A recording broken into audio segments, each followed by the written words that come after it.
que nós vamos falar sobre depois.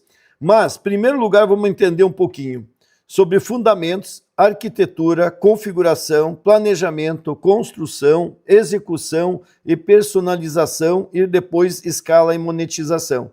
Então eu peguei um conteúdo aqui para dar uma base para você sobre isso.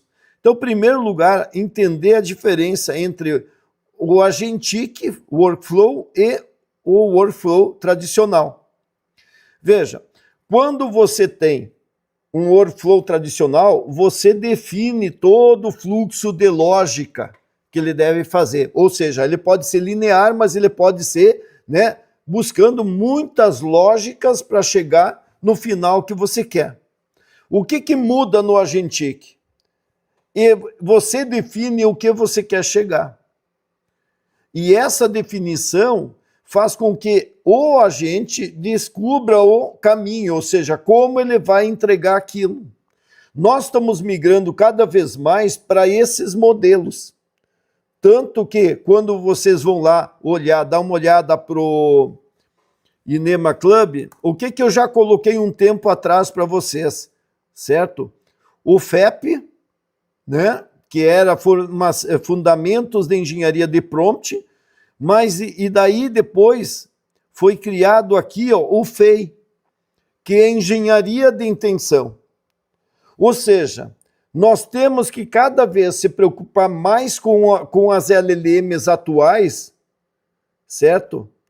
Que elas já entendem como fazer. Elas não sabem o que fazer, certo? Ou para que aquilo lá. Então, quando você está dizendo, né, o que tu quer lá no final, e eu vejo que a Tisa tem conseguido publicar vídeos incríveis, e eu disse assim, como é que tu está conseguindo? Ela disse, porque eu digo como eu quero que ele esteja no final, certo? Então, isso vai fazer com que muita gente que não entende nada de tecnologia vai conseguir resultados talvez melhores do que quem manja de tecnologia, porque a gente talvez quer direcionar o fluxo, né? A gente quer direcionar.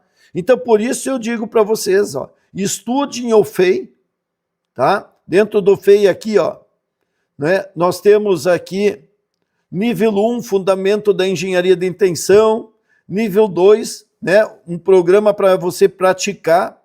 Nível 3, aí já entra para essa visão que nós estamos trabalhando aqui. E o nível 4 é o que está acontecendo, o que vai acontecer. Então, eu digo para vocês, isso aqui eu deveria vender, ou vocês deveriam pegar, transformar isso, fazer vídeo, fazer aquilo que o povo quer, porque isso é fundamental entender. É essa maneira, a engenharia de prompt, ela evoluiu. Não que ela deixou de existir, mas ela evoluiu. Então eu tenho que deixar claro a intenção. E aí sim, eu estruturo, né, algumas regras ali debaixo. Mas mudou comparado ao que era antes, que eu tratava ele como, né, um cachorro burro. Nós podemos pensar em cães e dizer assim, quando eu fui treinador de cães, né? Então, quando a gente pega um pastor alemão e um Doberman, qual é a diferença entre os dois? Os dois são cães, os dois podem ser úteis para nós, só que o Doberman, se tu ensinar ele bem, ele vai agir sempre da mesma forma e muito rápido, porque ele não pensa, ele não reage. Ele executa. Por isso que ele é um cachorro burro, mas eficaz. Ele é muito rápido. O desenho dele também é muito eficaz. Porque como ele foi treinado para ele se correr, ser rápido e pular, e com as patas botar em cima né, do peito da pessoa e com o peso dele cair para trás e morder o pescoço enquanto está caindo, ele é um cão já muito bom para isso. Mas se for alguma coisa diferente, ele não é funcional.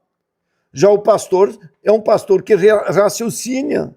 Então ele é inteligente, tanto que se diz, é um pastor alemão inteligente. Por quê? Porque ele né? Se tu chegar com uma arma, ele já conhece aquela arma, ele diz, opa, eu tenho que ir para um lado, eu tenho que ir para o outro, eu não tenho que ir atacar direto, né? E assim por diante.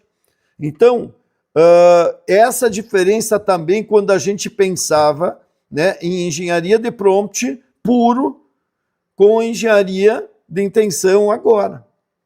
E mais, se nós voltarmos um pouco aqui, né, eu também tenho uma evolução para engenharia de prompt 2, certo? Onde que a gente melhore, né, o contexto. Então virou a engenharia de prompt 2, virou engenharia de contexto, certo?